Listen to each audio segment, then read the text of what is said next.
मंत्र पाठ करेंगे। ओम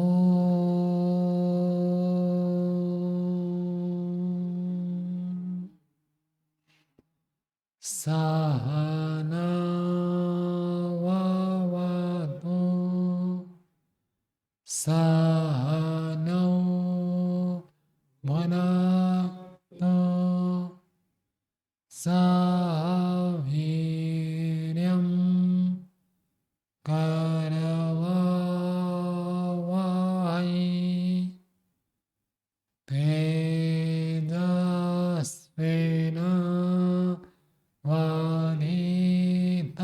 तेजस्विनावधीतमस्तु मा विद्विषावहै।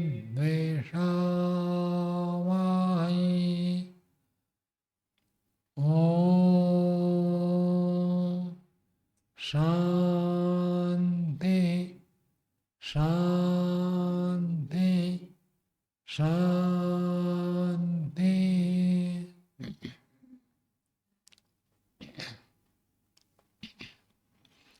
न्याय दर्शन की 132वीं कक्षा है। न्याय दर्शन में चतुर्थ अध्याय का प्रथम वार्णिक पढ़ रहे हैं। उसमें 63वां सूत्र तक पढ़ लिया था। आज 64वें सूत्र से पढ़ेंगे।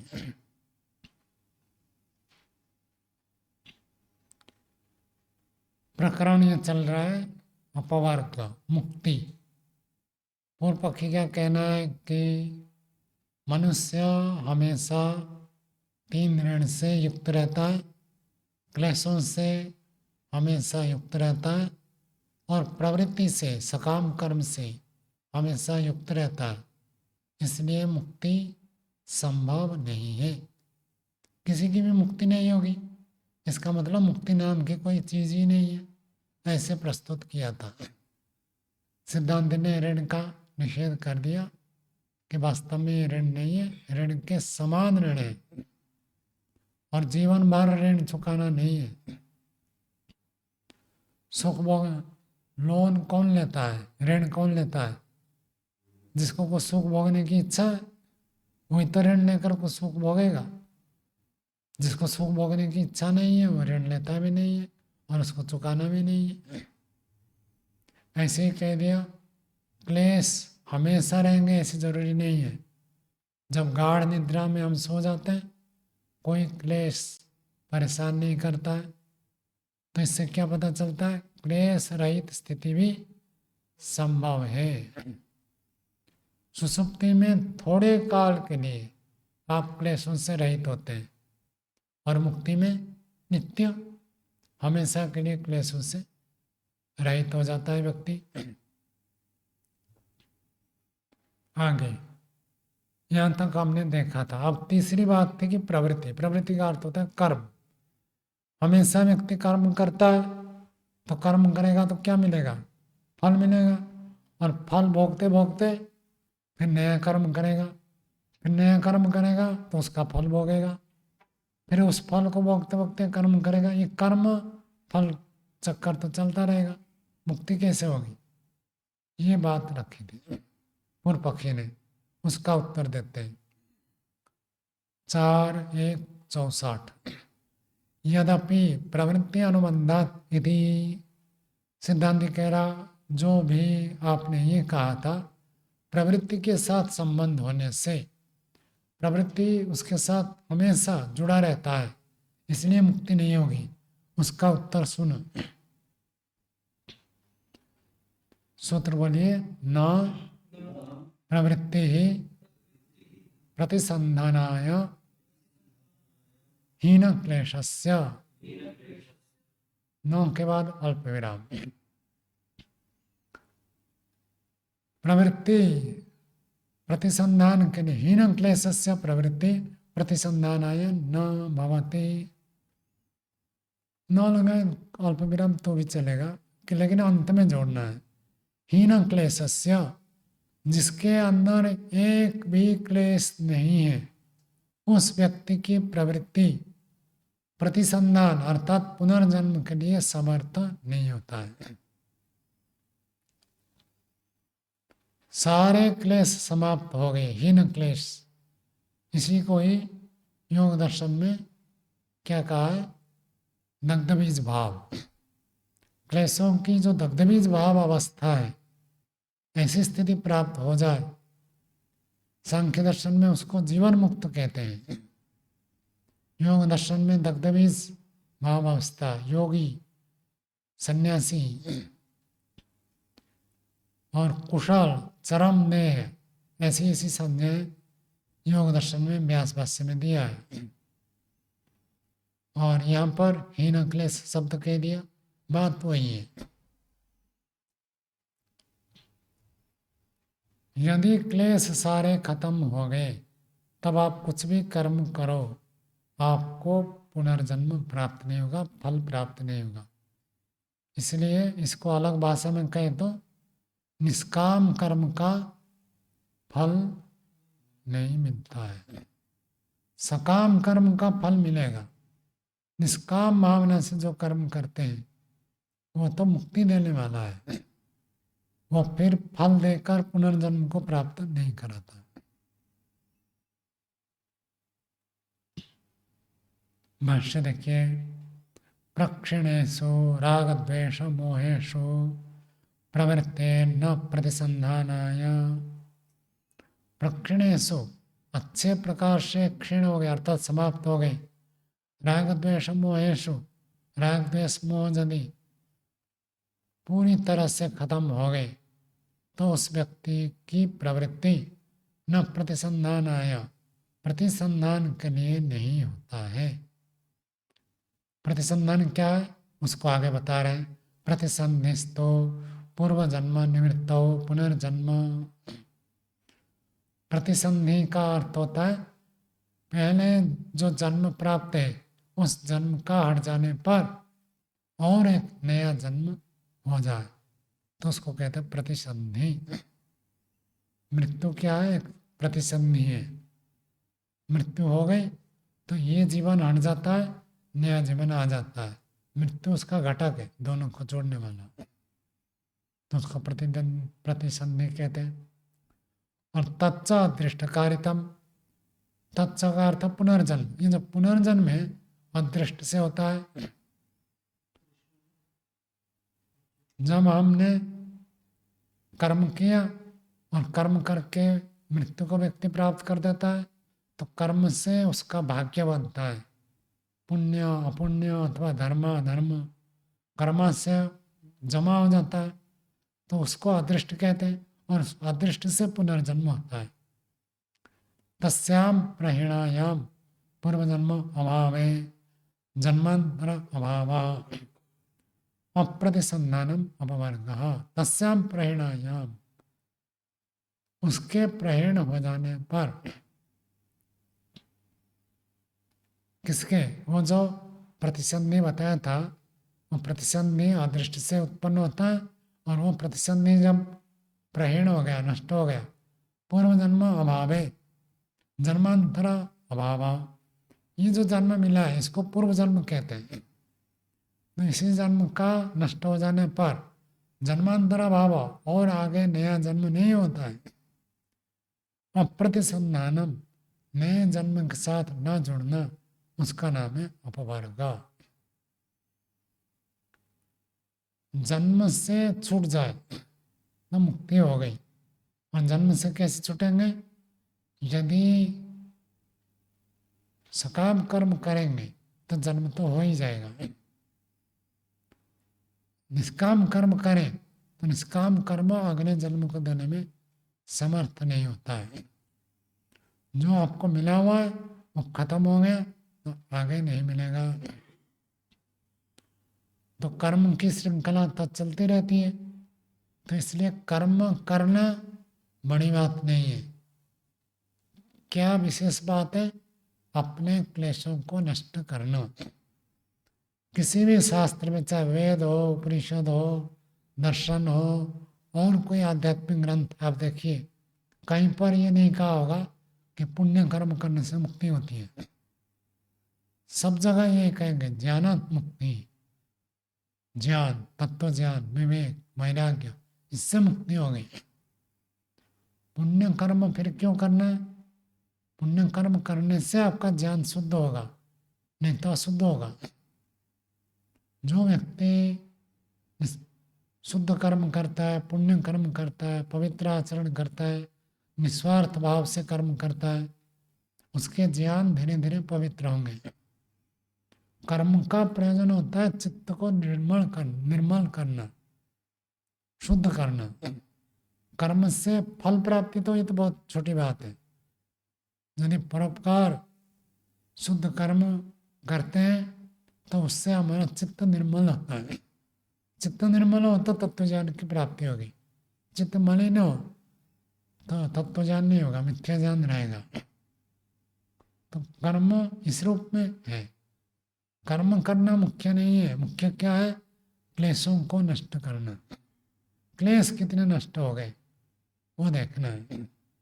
जन्म के समय जितने थे उतने हैं, तो आपने कुछ भी नहीं किया। भले काम बहुत कुछ किया, लेकिन जितने क्लेश लेकर जन्म हुए थे उतने ही हैं, तब तो कुछ भी नहीं हुआ।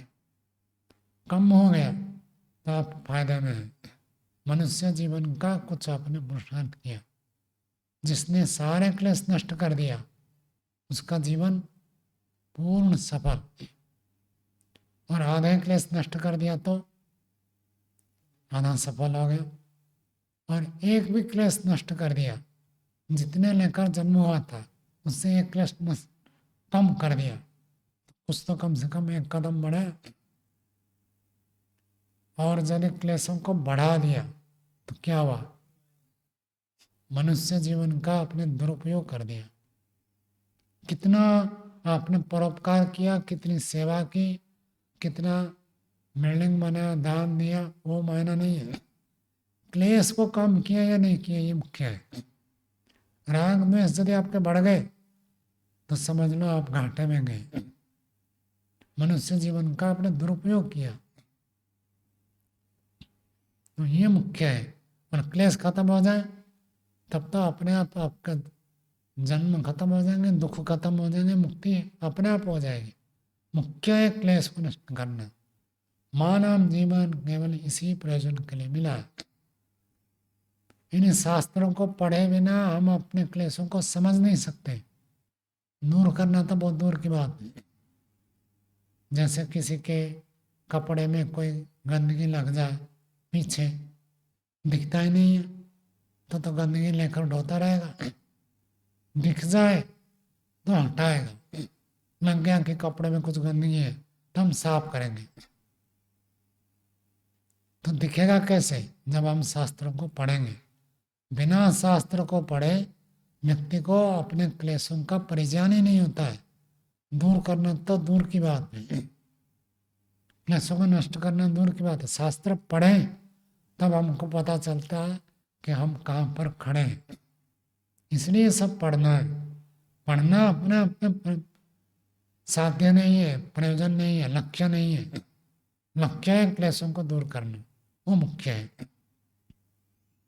हम इसके बाद प्रश्न उठाते हैं, वैफल्य प्रसंग इति चेत न कर्म विपाक का प्रतिसंवेदन से अप्रत्याख्यानात्। वैफल्य प्रसंग, यदि क्लेश नष्ट कर दिया और उसके कर्म जितने बचे थे उसका फल नहीं मिलेगा, मुक्ति हो जाएगी, तो जो पीछे के कर्म थे क्या होंगे? विफल हो जाएंगे। तो जो कर्म आपके पीछे बचे हुए, क्लेश को तो आपने नष्ट कर दिया, जो कर्म बचे उनका फल मिलेगा नहीं, फिर मुक्ति हो जाएगी तो फल भोगेगा कैसे?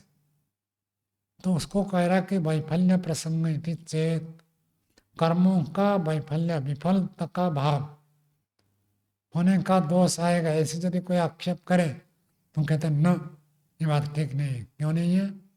कर्म विपाक प्रतिसंवेदन से अप्रत्याख्यानम, कर्म का जो फल है उसका प्रतिसंवेदन, सुख दुख को भोग करना, इसका शास्त्र खंडन नहीं कर रहा।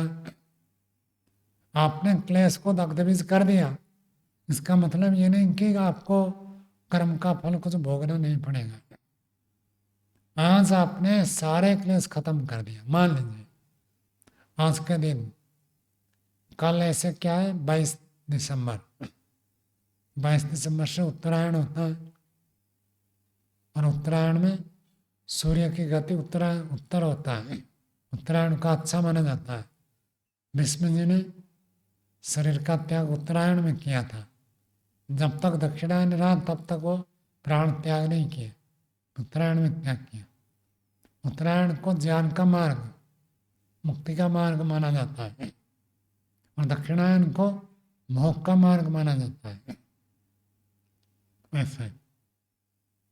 तो ये कहते हैं यदि आपको मुक्ति हो जाएगी, क्लेश को नष्ट कर दिया, तो जो कर्म थे वो तो खत्म हो गए, उनका फल तो मिला नहीं। तो कहते हैं हम कर्म फल भोग का निषेध नहीं कर रहे।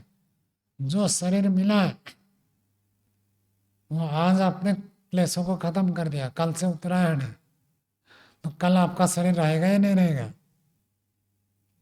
रहेगा ना। भले आपने क्लेश को नष्ट कर दिया, शरीर तो है, शरीर है तो सुख दुख भी भोगेंगे। और ये जो सुख दुख आपको कर्म के आधार पर शरीर मिला है, ये आपका प्रारब्ध था, इसको तो भोगना ही पड़ेगा। क्लेश दग्ध बीज आज कर दिया तो आज ही मुक्ति नहीं होगी, चलता रहेगा शरीर, चक्र भ्रमणवत धृता शरीर, शरीर को धारण करके रहता है कुछ काल तक। जब तक शरीर पूरा हो जाए तब तक जीवन मुक्त होकर रहता है, शरीर खत्म हो जाए तब पूर्ण मुक्त। तो तब तक जो रहेगा तब तक वो प्रारब्ध को भोग लेता है। तो उस प्रारब्ध भोग का प्रत्याख्यान नहीं कर रहे। आगे देखिए, पूर्व जन्म निवृत्तौ पुनर्जन्म न भवति इति उच्यते। पूर्व जन्म का अर्थ ही जिस जन्म में किसी मनुष्य योगी साधक ने अपने समस्त क्लेशों को दग्धबीज कर दिया, उसको कहते हैं पूर्व जन्म। उससे पूर्व जन्म के विद्यमान जन्म के निवृत्त हो जाने पर पुनर्जन्म न भवति, अगला जन्म नहीं होगा। इति उच्यते, ऐसे कहते हैं। न तो कर्म विपाक प्रतिसंवेदनम प्रत्याख्यायते, कर्म का जो फल है उसका प्रतिसंवेदन, प्रतिसंवेदन मतलब अनुभूति, उस जो कर्म का फल है उसकी अनुभूति का निषेध नहीं कर रहे। सुख दुख तो तब भी भोगेगा।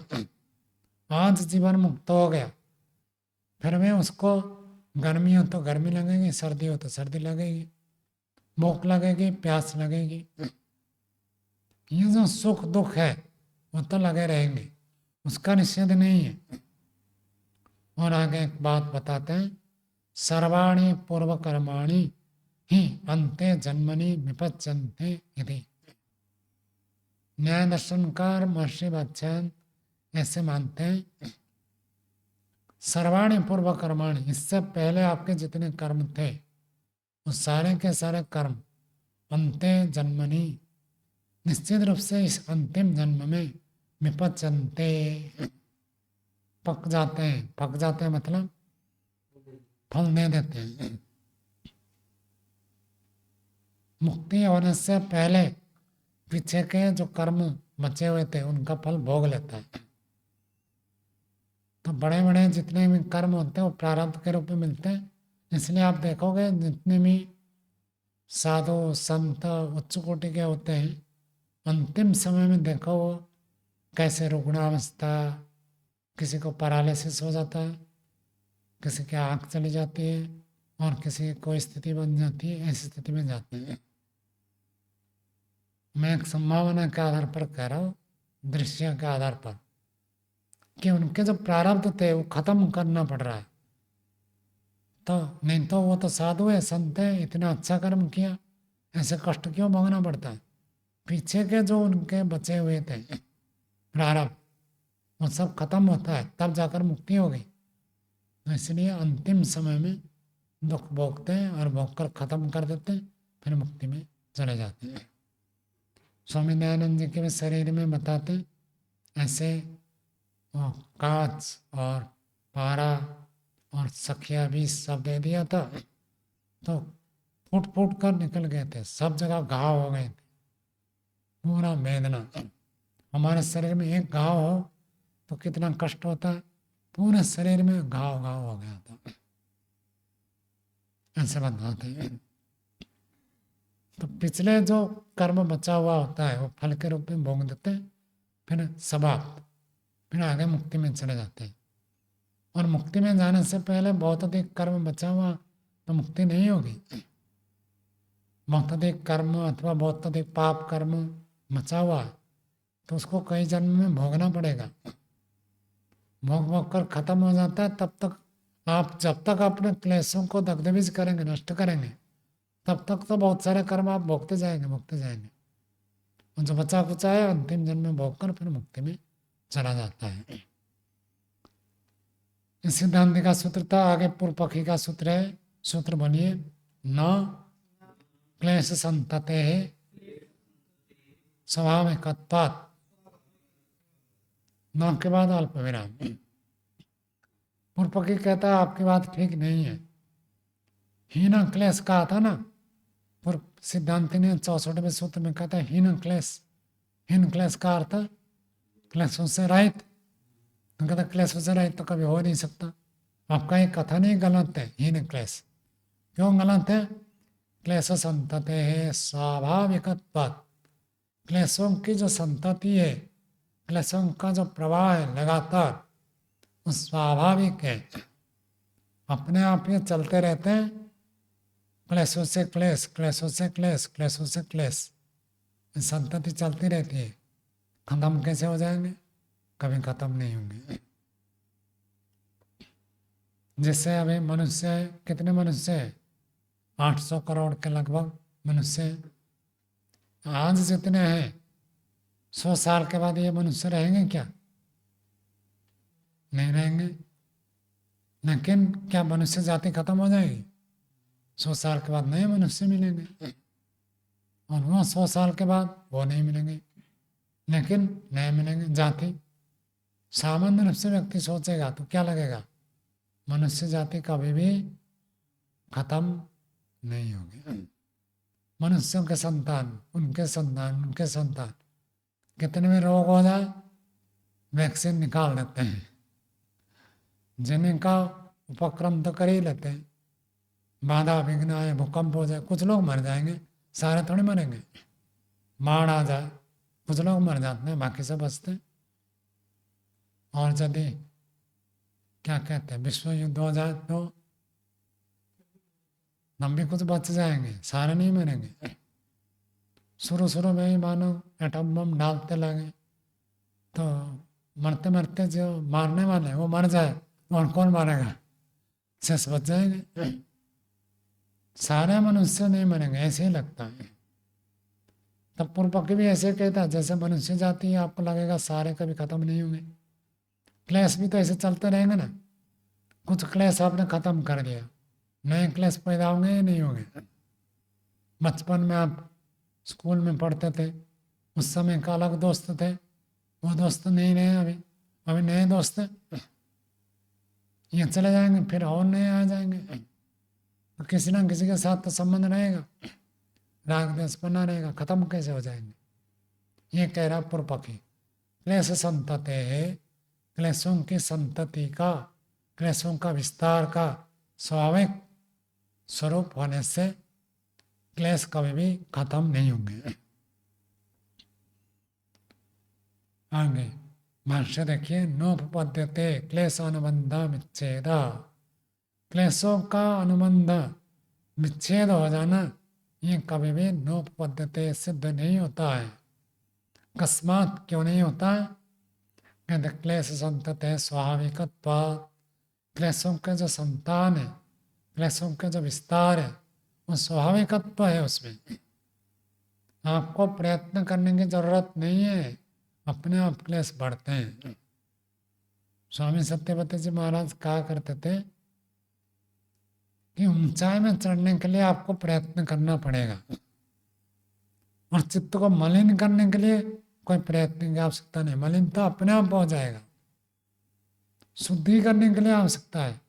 कपड़े को गंदा करने के लिए आप प्रयत्न करते हैं क्या? साफ करने के लिए प्रयत्न करना पड़ता है। ये तो अपने आप ही गंदा हो जाते हैं कपड़े, होते कारण से, लेकिन हम उसके लिए प्रयत्न नहीं करते। बिना हमारे प्रयत्न के वस्त्र मलिन हो जाते हैं। पानी को ऊपर उठाने के लिए प्रयत्न जरूरत है, नीचे गिरने के लिए कोई ज़रूरत नहीं है। क्लेशों को बढ़ाने के लिए कोई आपको प्रयत्न की जरूरत नहीं है, वो अपने आप बढ़ जाएंगे। नष्ट करने के लिए प्रयत्न करना पड़ता है। आगे देखिए, स्वाभाविक होते अनादिर यम क्लेश संतति, अनादि काल से ये क्लेशों की संतति, क्लेशों का विस्तार चल रहा है।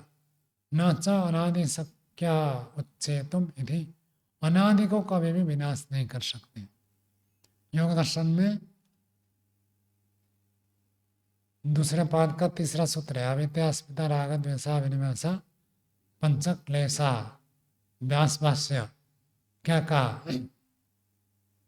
परस्पर अनुग्रही तंत्रे भूत्वा, अनुग्रह तंत्रे भूत्वा, एक क्लेश दूसरे क्लेश के साथ बड़े अनुग्रह से रहते हैं, ये आपस में एक दूसरे को बढ़ाते रहते हैं। क्लेशों का ऐसे स्वरूप है, वो पैदा करते जाएंगे, आगे आगे आगे आगे नया नया नया नया क्लेश उत्पन्न होता जाएगा। तो उसको कोई उच्छेद नहीं कर सकता, ऐसे पूर्व पक्षी ने प्रस्तुत कर दिया। अत्र कश्चित परिहारम आह, अब पूर्व पक्षी ने ऐसे कहा तो कुछ लोग सुन रहे थे, उनको शान नहीं हुआ, बीच में आकर कहने लगे।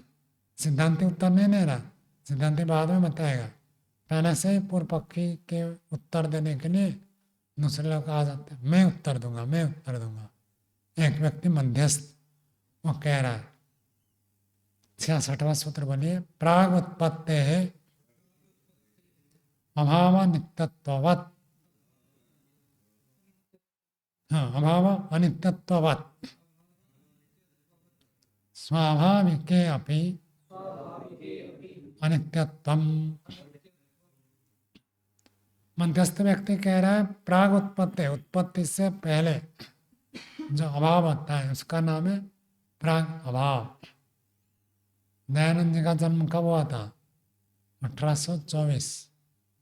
कई लोग 25 मानते हैं, कई लोग आगे पीछे मानते हैं। सामान्य रूप से अधिकांश लोग 1824 मानते हैं। 1824 से पहले महर्षि दयानंद का अभाव था।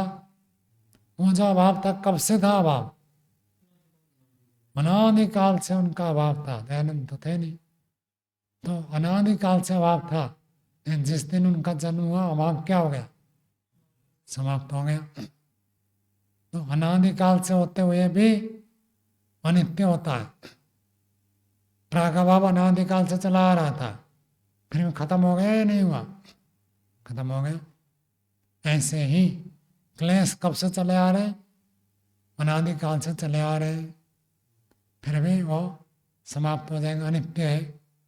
ऐसे एक मध्यस्थ व्यक्ति उत्तर दे रहा है। समझ में आ रहा है? यहाँ भारी पड़ रहा है, ठीक है। तो जैसे किसी चीज की उत्पत्ति से पहले उसका अभाव होता है, और अभाव हम कहते हैं ना लंबे काल से इसका अभाव था। मान लीजिए आज एक व्यक्ति कोई भाष्य लिखेगा, न्याय दर्शन के हिंदी भाष्य लिखेगा मत्स्य भाष्य सहित, तो आज लिखेगा, 1 साल के बाद बन गया। तो उसका भाष्य तो अभाव था ना पहले। कब से अभाव था? जब से आरंभ है तब से अभाव था। तो अनादिकाल से अभाव था, और जिस दिन लिखकर पूरा कर दिया वो अभाव खत्म हो गया। ऐसे इसी प्रकार से क्लेश जो है अनादिकाल से चले आ रहे, फिर भी स्वाभाविक हो, भले स्वाभाविक हो। जैसे प्रागभाव खत्म हो जाता है, ऐसे ही क्लेश भी खत्म हो जाएंगे। अनित्यत्वम, अनित्य अर्थात विनाश हो जाएंगे। भाष्य देखिए, यथा अनादि प्राग उत्पत्ति अभाव, जैसे प्राग उत्पत्ति अभाव, उत्पत्ति से पहले पहले जो अभाव होता है वो अनादिकाल से होता है। उत्पन्नेन भावेन निवर्त्यते, जब सत्तात्मक पदार्थ की उत्पत्ति होती है तब वो हट जाता है। तो मान लीजिए कोई व्यक्ति कहता है हमारे देश में एक भी ऐसा गुरुकुल नहीं है जहाँ शिक्षा से लेकर वेद तक पढ़ाया जाता हो। शिक्षा कल्प, व्याकरण, निरुक्त, छंद, ज्योतिष, षड्दर्शन, उपनिषद, ब्राह्मण, आयुर्वेद, विज्ञान और वेद, शिक्षा से लेकर वेद तक पढ़ाने के लिए एक ही गुरुकुल। ऐसे गुरुकुल हमारे यहाँ है नहीं। और कब से नहीं है? अनादिकाल से अभाव है। मैंने था, अब बताओ।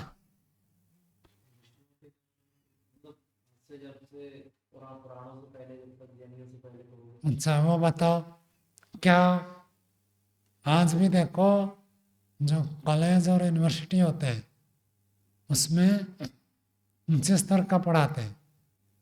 वहाँ आप प्राइमरी स्कूल के बच्चों को पढ़ाना चाहिए नहीं होगा, अनुष्ठान अलग है। जैसे इतिहास मिलता है उसके आधार पर मैं बताता हूँ, मेरे पास ऐसे कोई प्रमाण नहीं है। जो बड़े बड़े आचार्य होते थे प्राचीन काल में भी, देखो आप ज्योतिष पढ़ना चाहते हो उस आचार्य के पास जाओ, होता था नहीं होता था। ये विद्या पढ़ना है तो उस आचार्य के पास जाओ। यदि एक ही जगह पर सारे होता तो अलग अलग आचार्य के पास जाने की आवश्यकता नहीं है। ये तो विशेषता रहेगी, एक व्यक्ति एक विषय में विशेषज्ञ होता है। महर्षि अग्नि, वायु, आदित्य, अंगिरा, इनको एक एक वेद का ज्ञान दिया। क्यों? एक विद्या पढ़े तो उनके ऊपर उनकी विशेषता हो गई। चारों वेद भी तो एक ऋषि को दे सकते थे, तो क्या होगा? स्तर कम हो जाएगा।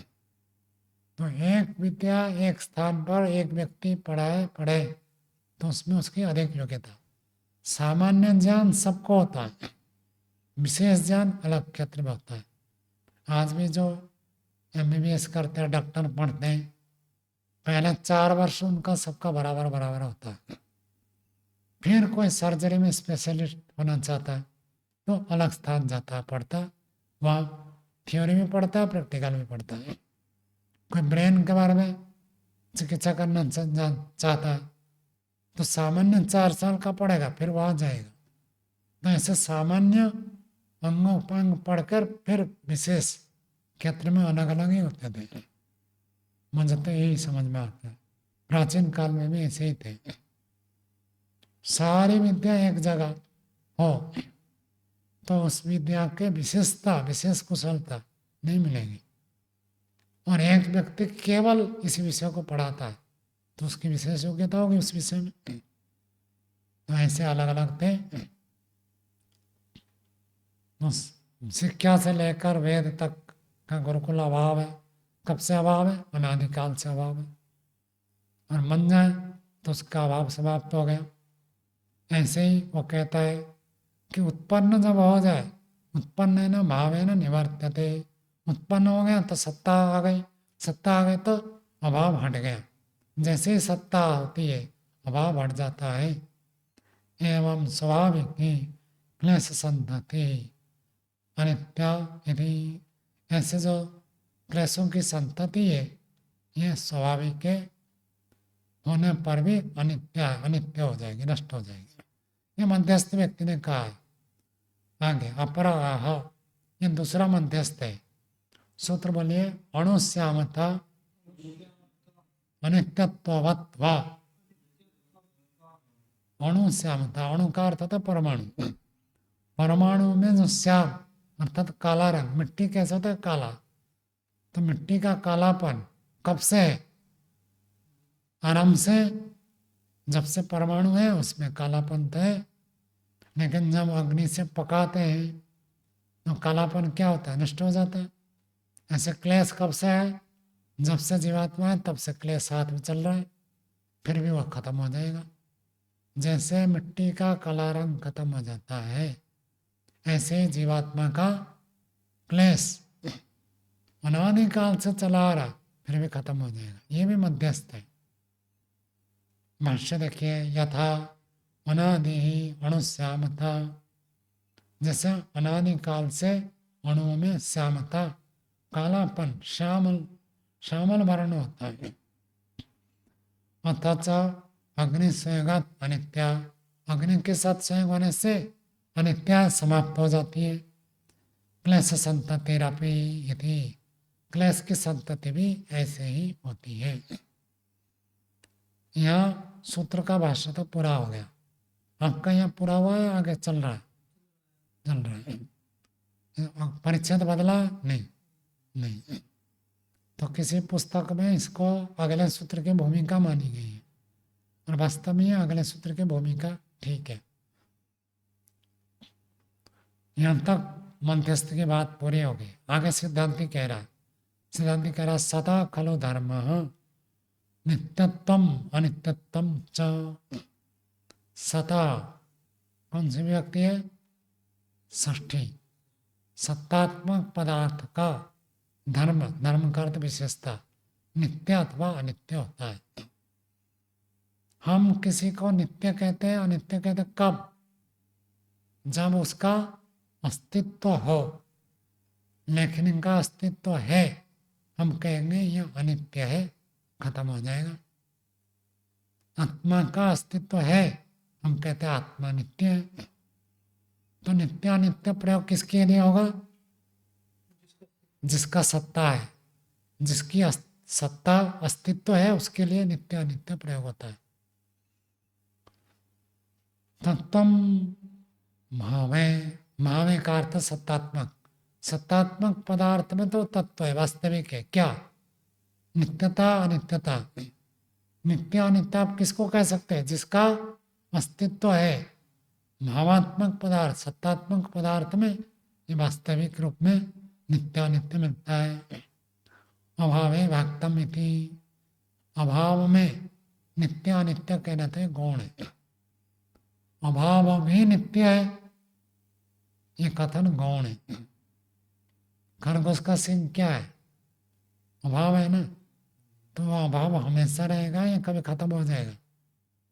हमेशा रहेगा। तो कोई कहेगा खरगोश के सिंह का अभाव नित्य है, तो नित्य कहना ये गौण कथन है। जिसका अस्तित्व है उसके लिए नित्य कथन होता है। जिसका अस्तित्व नहीं है, अभाव, उसके लिए नित्य अनित्य कहना गौण है। ऐसे कहा प्राग अभाव, लंबे काल से अभाव था, वो अभाव आज खत्म हो गया। तो अभाव खत्म हो गया मतलब अभाव अनित्य हो गया। अभाव का अनित्य ये कहना गौण कथन है, वास्तविक नहीं है। इसलिए उस सूत्र को हमने मध्यस्थ माना, क्योंकि सिद्धांत उसका निराकरण कर रहा है। प्राग अभाव अनादिकाल से था, फिर भी अनित्य हो गया। कहीं अनित्य तो कथन मात्र है, वास्तविक अनित्य नित्य सत्ता हो तभी होता है। प्राग अभाव तो अभाव है, अभाव का कोई अनित्यता नहीं होती है। हम उसके बाद जो अणुश्यामता थी उसका उत्तर दे रहे। अनादि अणुश्यामता इति हेतु अवत अयुक्तम। अणुश्यामता, अणु पृथ्वी के परमाणु काले रंग के होते हैं। इस प्रकार से वो कब से काला है? अनादिकाल से। सिद्धांति कह रहा है ये जो आपका कथन है ये कथन ठीक नहीं है। क्यों ठीक नहीं है? हेतु अभावात, हेतु नहीं है। मिट्टी का काला रंग, उसको नित्य किसने कहा था? काम ने कहा नहीं नित्य। अन्य परमाणु के गुण, परमाणु नित्य है तो उनके गुण भी नित्य है। लेकिन पृथ्वी के परमाणु, परमाणु नित्य होने पर भी उसके गुण अनित्य है, पाकज माना गया है। पृथ्वी के रस, गंध, स्पर्श, रूप सब अग्नि में जलाने से बदल जाते हैं, इसलिए वो अनित्य है। उसको आप अनादिकाल से मानना संभव ही नहीं है। जो अनित्य है अनादिकाल से वैसे है नहीं कह सकते। अनुत्पत्ति धर्मकम अनित्यम इति न अत्र हेतुरस्ति इति। अनुत्पत्ति धर्मकम, जिसकी उत्पत्ति नहीं हुई है वो अनित्य हो जाए, ऐसे कोई हेतु मिलता नहीं है। एक भी पदार्थ ऐसे नहीं मिलेगा जिसकी उत्पत्ति ना हो और खत्म हो जाए। तो पूर्व पक्षी आप कह रहे हो मिट्टी में जो रूप था वो उत्पन्न नहीं हुआ और नष्ट हो गया, ये कथन ही ठीक नहीं है। पूर्व पक्षी तो क्या मध्यस्थ मानो, मध्यस्थ के इस कथन को सिद्धांति खंडन कर रहा है। समझ में आया नहीं आया? हाँ, अयम तो समाधि, वास्तविक समाधान अगले सूत्र में देते हैं। ये किसका उत्तर है? सूत्र संख्या 65 में जो पूर्व पक्षी ने कहा था क्लेशों का संतान स्वाभाविक है, क्लेश लगातार चलते रहेंगे, कभी खत्म नहीं होंगे, ये जो पूर्व पक्षी ने कहा था उसका उत्तर दे रहे। 68वां सूत्र बनिए, न संकल्प निमित्तत्वाच्च रागादीनाम, न के बाद अल्प विराम। सिद्धांति कह रहा आपकी बात ठीक नहीं है। क्या ठीक नहीं है? कि क्लेश हमेशा बना रहेंगे, क्लेश कभी खत्म नहीं होंगे, ये जो आप कह रहे हो ये कथन ठीक नहीं है। क्यों ठीक नहीं है?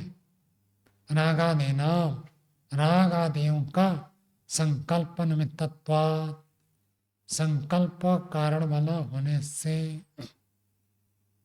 राग पैदा कैसे होता है? संकल्प करने से पैदा होता है। क्या संकल्प है अनमोल जी? ये बहुत अच्छा है। हाँ, जब आप किसी चीज को कहते हैं वाह बहुत बढ़िया है, मजा आ गया, तब आपने राग को निमंत्रण दे दिया, राग उत्पन्न होगा। ऐसे ही द्वेष आदि कह दिया, सब आ जाएंगे, राग द्वेष मोह सब। तो ये उत्पन्न होते हैं, और जो उत्पन्न होते हैं उनका विनाश भी हो सकता है। तो हमेशा क्लेश बना रहेंगे, ये कथन ठीक नहीं है। क्लेश उत्पन्न हुए तो नष्ट भी हो जाएंगे, जो उत्पन्न होता है नष्ट हो जाता है। क्लेशों को किसने पैदा किया? हमने स्वयं किया है, मारेगा भी, मारना भी हमको ही पड़ेगा। दूसरा व्यक्ति हमारे क्लेशों को नष्ट नहीं कर सकता, हमें अपने क्लेशों को नष्ट कर सकते हैं। ईश्वर तो है ही, ईश्वर की सहायता से हम अपने क्लेशों को नष्ट कर सकते हैं। दूसरा कितना भी बड़ा योगी हो, विद्वान हो, ऋषि भी हो, आपके क्लेश को वो नष्ट नहीं कर सकता। आपके क्लेश को तो आपको ही करना पड़ेगा। इसलिए जो कहता आओ मैं आपका समाधि लगा दूंगा, जानो आपको ठगना है। जो कहेगा आओ मैं आपको मुक्ति दिला दूंगा, तो जानो ये उसको मुक्ति पता ही नहीं है। क्लेश तो आपके अंदर है, और वो कैसे दूर कर देगा? होगा ही नहीं। भाष्य देखिए, कर्म निमित्तत्वात् इतर इतर निमित्तत्वाच्च इति समुच्चयः। सूत्र में एक शब्द पड़ा संकल्प निमित्तत्वाच्च। च कहने से क्या होता है? च का अर्थ और भी कुछ कारण है। और कारण क्या है? भाष्यकार कहते हैं कर्म निमित्तत्वात्, कर्म से भी राग आदि उत्पन्न होते हैं। जिस कर्म का बार बार करेंगे उससे राग पैदा होगा। और इतर निमित्तत्वाच्च, एक से दूसरा, दूसरे से पहला, ये आपस में बड़े दोस्त हैं। मैंने बताया था योग दर्शन का, परस्पर अनुग्रह तंत्र भूत्वा कर्म विपाकम च अभिनिर्हरन्ति। कर्म के फल को देते हैं, एक दूसरे को बढ़ाते हैं, एक दूसरे के बड़े मित्र होते हैं। एक को यदि आपने प्रश्रय दे दिया, वो दूसरे को साथ में मिलाकर लाएगा। सारे क्लेश एक दूसरे को बढ़ाते हैं। तो इतर निमित्तत्वात्, एक दूसरे का निमित्त होने से, यदि समुच्चय, ये उस सूत्र के साथ और जोड़ना है। मिथ्या संकल्पेभ्यो रंजनीय कोपनीय मोहनीयभ्यो राग द्वेष मोह उत्पद्यन्ते। मिथ्या संकल्प, मिथ्या संकल्प मतलब मिथ्या मान्यता।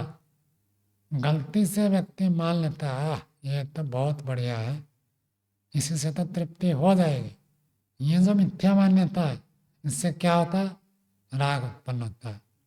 कोपनीय, ऐसे ही कहीं पर प्रतिकूलता आई, कोई बाधा हो गई, एकदम व्यक्ति गुस्सा करता है, क्षोभ में आ जाता है, आक्रोश में आ जाता है, द्वेष करता है और कहता है इसको मार दूंगा, नष्ट कर दूंगा।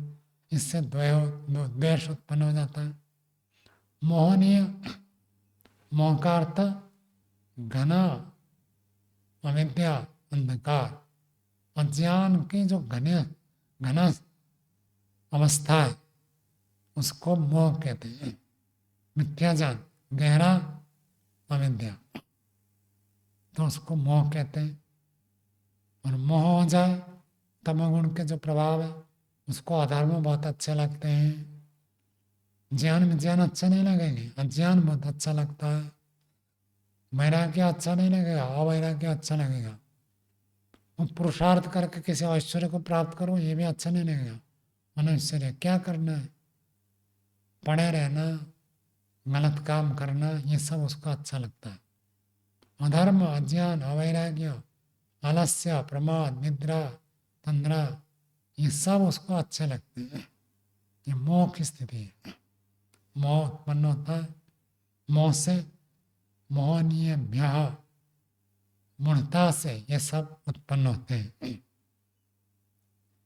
ये मिथ्या संकल्प से हो गया। जो ऊपर सूत्र में था संकल्प निमित्तत्वात्, संकल्प कर करके हम बनाते हैं। वो चीज़ इतनी बढ़िया नहीं होती है, वो चीज़ इतना घटिया नहीं होती है, हम मान मान कर ऐसे करते हैं, अरे ये तो बहुत बढ़िया, बहुत बढ़िया, बहुत बढ़िया, कह कर उसके प्रति आसक्ति को उत्पन्न करते हैं।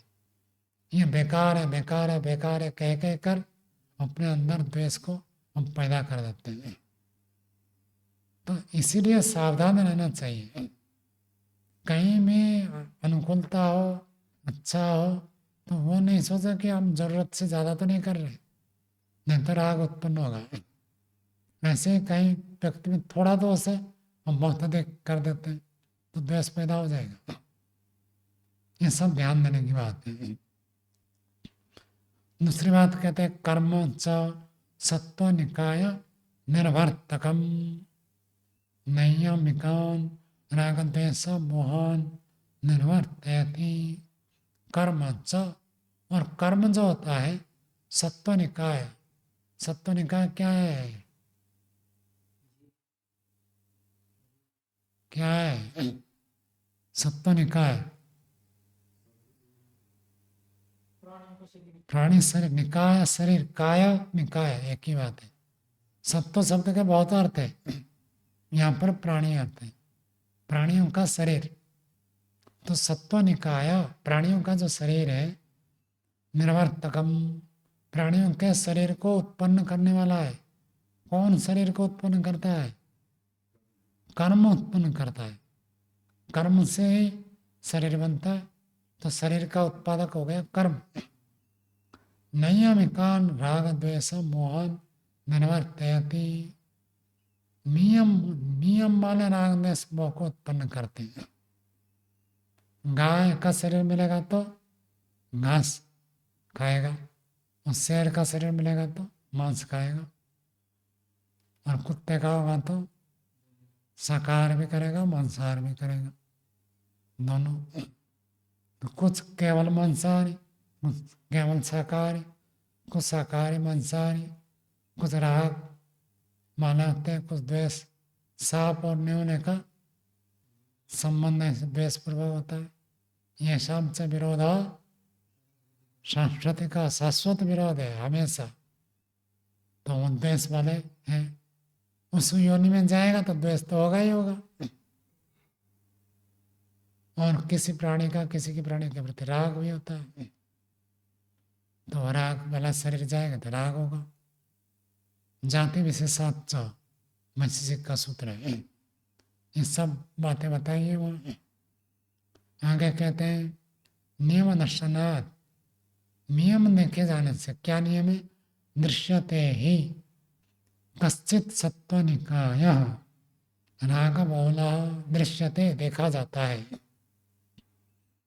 कश्चित सत्व निकाय, कोई प्राणी का शरीर ऐसे देखा जाता है राग बहुला, कौन से प्राणी में आपको ज्यादा राग दिखता है? किसमें? हंस में बताते हैं। हंस में? कैसे? ऐसे बताते हैं कि अगर मादा हंस में जाती है तो वो पुरुष हंस भी अपने प्राण छोड़ देता है उसके लिए वो हंस का और एक प्राणी, अलग प्राणी है। अरे ना, पक्षी तो है, एक और एक पक्षी है, और दोनों रहते साथ साथ, एक मर जाता दूसरा मर जाता। बताते हैं। हाँ? हाँ, चातक पक्षी। चातक तो वर्षा के पानी को पीता है। हाँ? चकोर, चकोर कहते हैं उसको। चकोर पक्षी होता है, वो बहुत आसक्त होता है। यदि उनमें से स्त्री चकोर, चकोर चकोरी ऐसे है ना। हाँ, तो यदि एक मर जाए तो दूसरा मर जाता, वैसे मानते हैं। राग बहुल है उसमें। कबूतर में माना जाता है राग अधिक है। मतलब केवल शरीर के प्रति राग नहीं है, अन्य चीजों में भी राग हो सकता है। बंदर में भी राग कम नहीं है। घड़े के अंदर चना डालकर रख देते हैं और बंदर हाथ डाल देता है और चने को पकड़ लेता है, मुट्ठी बंद कर देता है और घड़े से बाहर निकलता नहीं है। हाथ खोल दे तो चना छूट जाएंगे, चना को छोड़ना नहीं चाहता, तब फिर आकर उसको पकड़ लेते हैं। पकड़ने वाले ऐसे पकड़ते हैं। छोड़ना चाहता है तो पता नहीं कि छोड़ना यही बात है। पता चल जाता क्या है। बहुत सारे कीड़े आप देखोगे, आप दरवाजा खोला रखोगे तो उधर नहीं जाएंगे। खिड़की, कांच की खिड़की है, वहीं आकर टक्कर मारते रहते हैं। कहीं कांच की खिड़की से प्रकाश आता है, सोचते हैं इधर रास्ता है, आप उनको हटाकर उधर ले जाओगे तो फिर वो यहाँ आ जाएंगे। अज्ञान की स्थिति है, मोह वाली स्थिति है। तो किसी किसी प्राणी में ऐसी स्थिति है। और प्रेम के लिए सबसे बढ़िया उदाहरण दिया जाता है, गाय का दिया जाता है। गावस्य इव, गावः इव, गाय जैसे अपने बछड़े को प्रेम करता है, ऐसे प्रेम करना। ये उपमा में वेद में दिया जाता है। गाय का प्रेम को सबसे अधिक बना, बछड़ा से ज्यादा प्रेम करता है। तो कोई प्राणी का शरीर तो बहुत राग से युक्त होता है और कोई द्वेष से। सांप होता है, थोड़ा सा भी वह फुफकारेगा।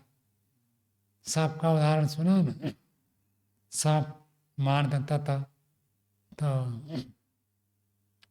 सब लोगों ने शिकायत की कि देखो सांप जो है काट देता है। तो सांप के बारे में किसी का कहानी है, सत्य बात नहीं है। तो एक साधु ने उनको कहा, देखो, सांप को समझाया कि तुम सबके ऊपर आक्रमण करते हो तो बहुत पाप होगा और आपको दंड मिलेगा, तो दूसरे को मत मारो। साधु लोग तो अपने हिसाब से समझाएंगे, तो मत मारो। तो कुछ दिन के बाद वो घूम कर आए तो सांप के सब जगह चोट लगे हुए हैं। कुछ आघात हो गया, कुछ कट गया, कुछ फट गया, कुछ चोट लगा है ऐसे। तो साधु ने कहा, ये क्या हो गया? तो उन्होंने कहा, आपने तो कहा था किसी को मारना नहीं है। मैं चुपचाप पड़ा रहा, लोग मुझे मारते रहे। लोग क्या सोचते हैं, सांप मेरा मरेगा। सांप जब कुछ नहीं करता है तो उसके ऊपर बच्चे, छोटे बच्चे होते हैं, पत्थर फेंकते हैं, ये करते हो। तो साधु ने कहा, मैंने तुझे ये तो कहा था कि किसी को काटना नहीं, मैंने फुफकार करने में मना किया था थोड़ी। तो फुफकार मारता, फुफकार मारता तब डर कर भाग जाते हैं। काटने के लिए मैंने मना किया था, तो फुफकार के लिए तो मना नहीं किया है। तो तब से वो फुफकारता है। थोड़ा सा पैर के ऊपर, पूछ के ऊपर यदि छू लिया तो तुरंत फण उठाएगा और आक्रमण कर दिखाएगा। तो द्वेष बहुल है। ऐसे ही अन्य प्राणी भी ले सकते हैं। कश्चित मोह बहुलः, बंदरिया का उदाहरण देते हैं। बंदर का बच्चा, बंदर का बच्चा और बिल्ली का बच्चा जानते हैं ना आप? समर्पण 9 प्रकार होते हैं। एक बंदर के बच्चे के तुल्य समर्पण और बिल्ली के बच्चे के तुल्य। सुना है? नहीं सुना? अनमोल ने सुना है? नहीं। बंदर का बच्चा क्या करता है? वो माँ जब बंदरिया होता है वो बच्चे को पकड़ता है, और बंदर भी अपने नाखून से, हाथों से, उंगलियों से माँ के पेट को ऐसे पकड़ता है, ऐसे पकड़ कर रखता है, और माँ भी पकड़ता है। और बिल्ली का बच्चा कैसे होता है? बिल्ली का बच्चा जो है वो माँ के लिए पूरा छोड़ देता है। माँ उसके गर्दन को कहाँ पकड़ती है? मुंह में गर्दन को पकड़कर उठा कर ले जाती है। तो बिल्ली जैसा समर्पण अच्छा है, बंदर जैसा समर्पण? भगवान के ऊपर पूरा छोड़ दो। भगवान के ऊपर छोड़ दिया और नहीं नहीं अपना में सोचते हैं। तो बंदर समर्पण तो करता है, खुद तो पकड़ कर रह नहीं सकता। बंदर का बच्चा माँ पकड़ कर रखती है, फिर भी वो भी पकड़ कर रखता है। और बिल्ली का बच्चा पूरा समर्पण कर देता है, जहाँ चाहे जैसे चाहे माँ बिल्ली जहाँ ले जाएगी ले जाएगी, बस जहाँ पकड़ेगी जैसे लेगी लेगी। और बंदर का बच्चा मर जाए तो भी बंदरिया उसको छोड़ता नहीं है, पकड़ कर रखता है। ये मोह है। अनेक ऐसे प्राणी आपको मिलेंगे। अजगर, अजगर करे न चाकरी, पंक्षी करे न काम। दास कबीरा कह गए सबका दाता राम। चाकरी वाकरी नहीं करना है, काम नहीं करना है, देने वाला तो भगवान है। काम नाम क्या करना है? ये काम नाम नहीं करना, ये क्या है? मोह, इसी को कहते हैं। कश्चित मोह बहुला, मोह बहुल शरीर है उनका। उनके शरीर में ऐसी स्थिति है वो काम एक्टिव नहीं है। अन्य प्राणी एक्टिव रहते हैं, सबसे एक्टिव बंदर रहता है तुरंत। कौवा भी है, लेकिन कौवा को भी लोग मार देते हैं। मारते हैं ना? हाँ, कौवे मर जाते हैं। और उस मरे हुए कौवे का यदि पंख लगा हुआ है, दूसरे कौवे पास में नहीं आएंगे, ऐसे बताते हैं। तो ये कोई शरीर तो राग बहुल होता है, कोई द्वेष बहुल होता है, कोई मोह बहुल होता है। इतर निमित्ताच्च रागादि नाम उत्पत्ति। एक दूसरे के निमित्त से राग आदि की उत्पत्ति होती है। मूढ़ा रज्यते, यदि आपके अंदर मोह है, मिथ्या ज्ञान है, तो राग तो होगा ही होगा। आप किसी विषय में जाकर फंसेंगे। जिसके अंदर मोह है वह रज्यति, और जाकर रागग्रस्त होता है। मूढ़ा कुप्यति, और मूढ़ व्यक्ति है तो गुस्सा भी करेगा ही करेगा। अज्ञानता है तो गुस्सा तो करेगा। रक्ता मुह्यति, और जो व्यक्ति किसी वस्तु में अत्यधिक रक्त है, लगा हुआ है, आसक्त है, वो मोहग्रस्त भी होगा। मोह का अर्थ बुद्धि भ्रष्ट हो जाएगी। बहुत अधिक राग है तो बुद्धि काम नहीं करेगी। ये बुद्धि काम नहीं करना है क्या है? मोह है। कुपित मुह्यति, और ज्यादा गुस्सा कर दे तो क्या करते हैं लोग? अपनी ही वस्तु को लेकर उठाकर फेंक देते हैं।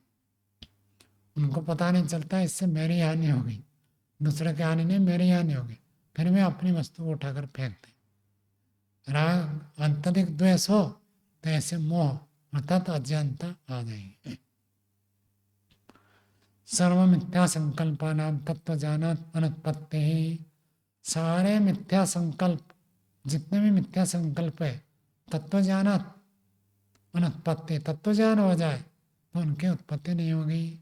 आपको जो लग रहा है ये बढ़िया है, मुझे तृप्त कर देगा, ये कब हटेगा?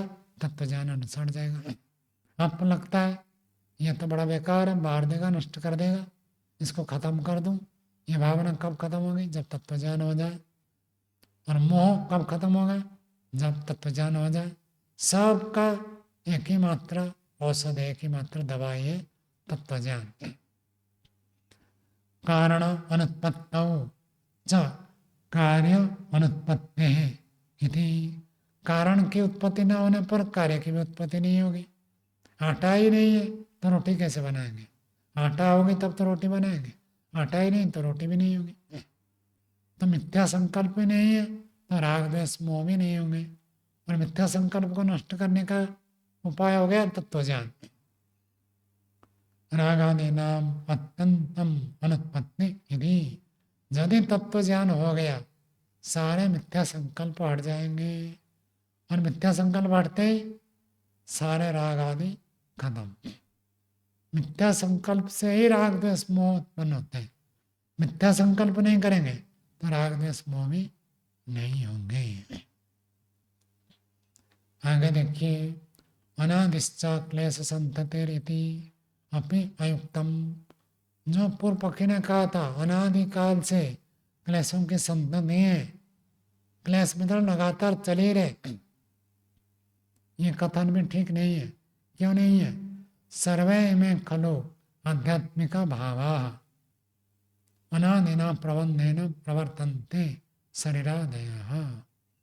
सर्वे में, ये सारे के सारे, खलो आध्यात्मिका भावा, आध्यात्मिक भाव क्या है?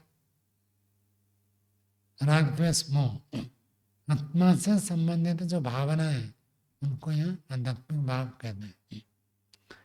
ये जो राग द्वेष मोह है अनादिना प्रबंधेन प्रवर्तन्ते, अनादिकाल से प्रबंध से प्रवाह से चलते हैं। कौन? शरीरादयः, शरीर को भी ले लिया, शरीर भी आत्मा से जुड़ा हुआ ना, इसलिए जो आत्मा से जुड़ा हुआ है आत्मनि अधिकृत्य अध्यात्म, उसी आधार पर अर्थ की आध्यात्मिक भाव। शरीर कहिए अथवा वासना कहिए, संस्कार कहिए, क्लेश कहिए, ये सब उसमें आ जाते हैं। अनादिकाल से प्रबंध से, प्रबंध से मतलब प्रवाह से चल रहे हैं। नदी में जैसे पानी का प्रवाह है, क्या नदी में जो पानी आप देख रहे हैं उसी पानी को ही आप देख रहे हैं या अलग अलग पानी को देख रहे हैं? अलग अलग पानी को देख रहे हैं। ऐसे देखेंगे तो पानी का प्रवाह लगातार है, पानी खत्म नहीं है, लेकिन वही पानी नहीं है जिस पानी को आपने अभी देखा। 1 मिनट के बाद भी आपको वही पानी जैसे दिखाई देता है, लेकिन वो पानी नहीं होता है, पानी बदल जाता है। ऐसे आज आपके अंदर जो राग द्वेष मोह है वो पीछे भी यही तो नहीं है, वो दूसरे राग द्वेष मोह थे, वो हट चुके हैं, अब नया राग द्वेष मोह है, वो हट गए, अब नया। ये बदलते रहते, प्रवाह चलता रहता है। प्रवाह चलता रहता है इसका मतलब उत्पन्न भी होते हैं, समाप्त भी होते हैं, ये कहना चाहता है सिद्धांत। न जातो अत्र कश्चित अनुत्पन्न पूर्व, यहाँ ऐसे कोई चीज नहीं है जो कि पहले उत्पन्न नहीं हुआ था अब नया उत्पन्न हुआ, ऐसे नहीं है। आज आपके पास शरीर है, ऐसे शरीर पहले भी था। समझ में आ रहा अनमोल जी? आज जो शरीर है ये पहले भी था। आज आपके पास जो विद्या है ऐसी विद्या पहले भी आपने प्राप्त की थी। आज आपके पास जो वासनाएं, भावनाएं, चित्त, संस्कार, वृत्तियां हैं वो पहले भी थे। आज जो पास आपके पास धन है ऐसे धन पहले भी थे। और ऐसे माता पिता, सब कुछ पहले से, अपूर्व कुछ नहीं है। संसार में कोई भी चीज अपूर्व नहीं है। पहले था नहीं नया हो गया, ऐसे नहीं है। पहले थे, नष्ट हो गए, फिर हुए, फिर नष्ट हो गए, ये तो चलता रहेगा। प्रथमतः उत्पत्ति, कोई चीज ऐसे नहीं है अनुत्पन्न पूर्व, पहले नहीं था, प्रथमतः पहली बार उत्पन्न हो गया, ऐसी बात नहीं है। अन्यत्र तत्व ज्ञानात्, तत्व ज्ञान आपको कभी नहीं हुआ है। ये जब होगा पहली बार होगा, बाकी सब चीजें तो हो चुके हैं। माता पिता, भाई बहन, पिता, पुत्र पुत्री, धन संपत्ति, राजा महाराजा, सब कुछ बन चुके हैं और बन जाएंगे। कोई पहली बार नहीं है। पहली बार एक चीज हो गई, कौन सी? तत्व ज्ञान। और तत्व ज्ञान होने के बाद मुक्ति हो जाएगी ना, उसके बाद तो जन्म मरण चलेगा नहीं। यदि आपको पहले होता तो आज आप यहाँ नहीं होते, कहाँ होते? मुक्ति में होते हैं, इसलिए वो हुआ नहीं है। जब होगा पहली बार होगा। बाकी सब चीज तो पुरानी है, खाना पीना, घूमना फिरना, मौज करना, माता पिता सब पुराने, कोई नई चीज नहीं है। न च एवं सति अनुत्पत्ति धर्म कम किंचित व्यय धर्म कम प्रतिजायते इति।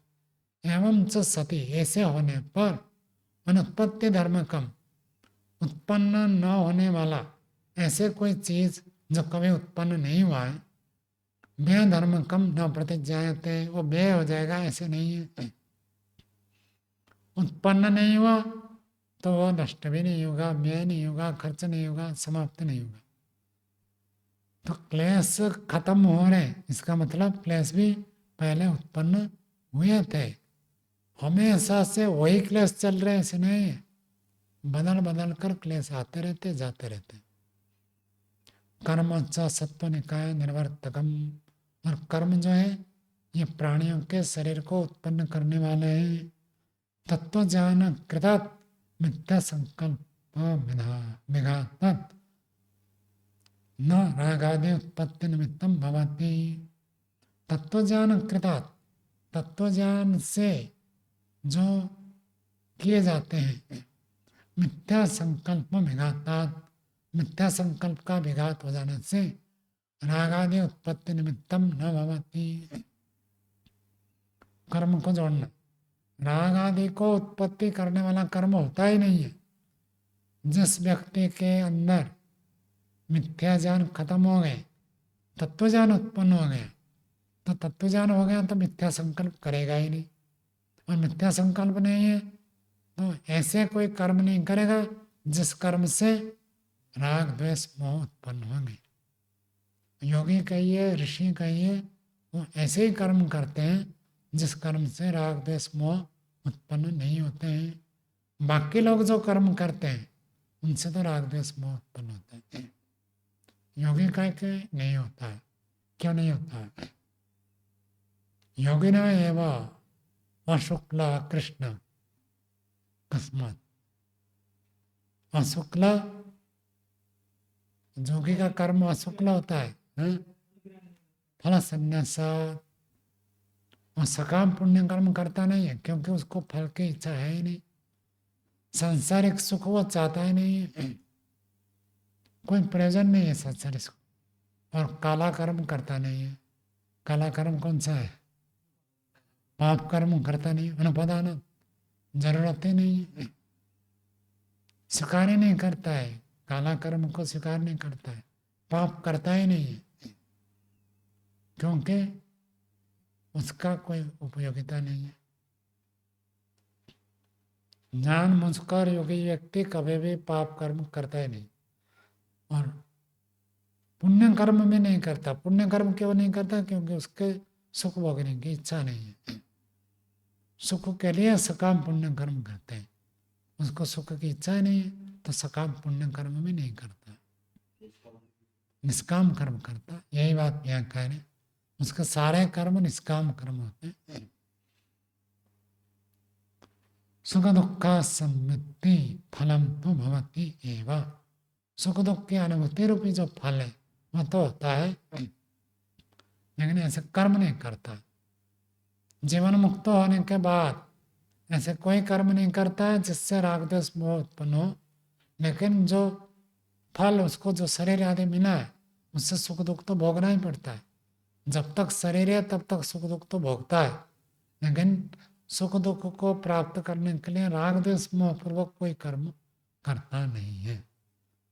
तो कर्म करेगा तब तो बंधन में आएगा, वो सकाम कर्म करता ही नहीं है तो क्यों बंधन में आएगा? कर्म जरूर करेगा लेकिन सकाम कर्म नहीं करता, इसलिए उसका बंधन नहीं होता है। तो क्लेश दग्धबीज करके कितना भी समाज सेवा परोपकार करो कोई फर्क नहीं पड़ेगा, और यदि बिना क्लेश दग्धबीज किए आप परोपकार करने में लग गए तो क्या होगा? क्लेश बढ़ेंगे। अपना निर्माण किए बिना जो दूसरे का निर्माण करना चाहता है तो राग द्वेष बढ़ेगा और झगड़ा भी हो गए, अपमान भी होगा। स्वयं का निर्माण पहले करो, फिर दूसरे का निर्माण के लिए प्रयत्न करो।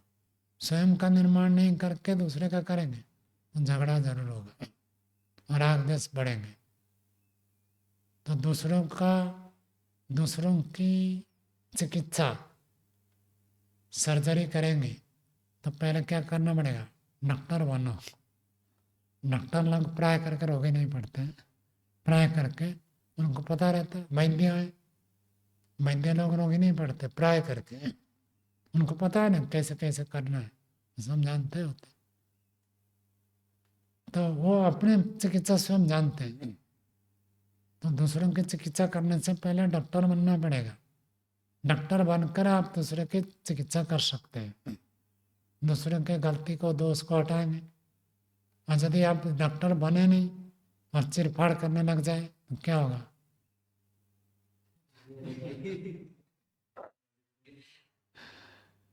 रोगी का तो कष्ट होगा, कष्ट होगा तो चिल्लाएगा, रोएगा, और होगा तो पिटाई करेगा आपकी। तो पहले चिकित्सा करने से पहले आप अपने को योग्य बनाना है। योग्य कब बनता है? अपने क्लेशों को नष्ट करो। चलो आज का पाठ यही विराम देते हैं। यह अध्याय का पहला अनेक पूरा हो गया, चतुर्थ अध्याय का। इसके बाद परीक्षा होगी, फिर द्वितीय अनेक हम पढ़ेंगे।